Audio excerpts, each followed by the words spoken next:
جس طرح سے مفتی صاحب نے روایت پڑھی کہ رسول خدا نے کہا تھا کہ 30 سال خلافت رہے گی، پھر اس کے بعد ملوکیت آ جائے گی، تو یہ اصل میں آؤٹ آف سینس چیزیں ہیں، باتوں کا باتوں سے ٹکرانا۔ رسول خدا صلی اللہ علیہ وآلہ وسلم میرے بعد میرے 12 خلفاء ہوں گے، وصیت 12 کی اور مدت 30 سال، جس میں سے رسول نے 12 کہیں، آپ 4-5 کو سرٹیفکیٹ دے رہے ہیں راشد ہونے کا، باقی کو آپ نہیں دے پا رہے، تو کہیں نہ کہیں کچھ نہ کچھ گڑبڑ ضرور ہے۔ منتخب نہیں فرمایا نبی علیہ السلام نے کہ میرے بعد یہی خلیفہ ہوں گے، ہمارا موقف ہے اور ہمارے نزدیک یہی۔ البتہ ہمارے پاس اس طرح کی اشارات موجود ہیں کہ جن کی وجہ سے ہم یہ کہتے ہیں کہ حضرت سے ابوبکر صدیق الخلافت کی طرف اشارہ تھا۔ مطلب پہلے تو کہا کوئی وصیت نہیں ہے، چلو اتنا ہوا کہ قبیلہ تو بتا دیا نا، اتنا پتہ چل گیا کہ ہمیں رسول خدا نے قبیلہ بتایا، حضرت ابوبکر کہ بھائی مجھے رسول خدا نے اپنے مصلی پر کھڑا کیا تھا، لہٰذا مجھے خلیفہ ہونا ہے۔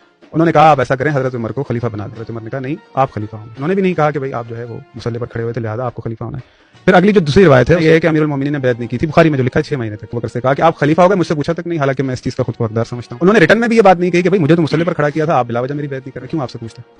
میں سے پہلے اول جو ہے امیر المومنین کی وصیت کی، پھر ان کے بعد امام حسن کی، امام حسین کی، اور امام مہدی تک جو آپ کے پاس وصیت موجود پڑی ہوئی ہے، ترتیب جو ہے وہ دے دی۔ تو یہ آپ کہہ سکتے ہیں کہ لوگوں نے بنایا۔ یہ جو ہے اشارے والی آپ بات کر رہے ہیں نا، تو اشارے کو خود انہوں نے بھی آن نہیں کیا۔ اگر اشارے میں سب چیز ہوتی، ہم جو کہتے ہیں بات کہ امیر المومنین مطیع فرما بردار رسول خدا، اگر رسول خدا کا اشارہ یہی تھا، خدا کی قسم اگر کوئی پہلی بیعت کرتا خود مولا علی کرتے، سیدہ زہرا سلام اللہ علیہ کرتے، امام حسن کرتے، امام حسین کرتے۔ حالانکہ ان لوگوں کا جو ہے وہ یہ کہ آپ نے ہم سے پوچھا نہیں، وہ رسول خدا نے اتنے فضائل پڑھے، امیر المومنین کے سردار ہیں، کم از کم یہ پوچھا جاتا کہ بھئی ہم جو ہے یہ معاملہ کر رہے ہیں، آپ کی کیا رائے ہے؟ تو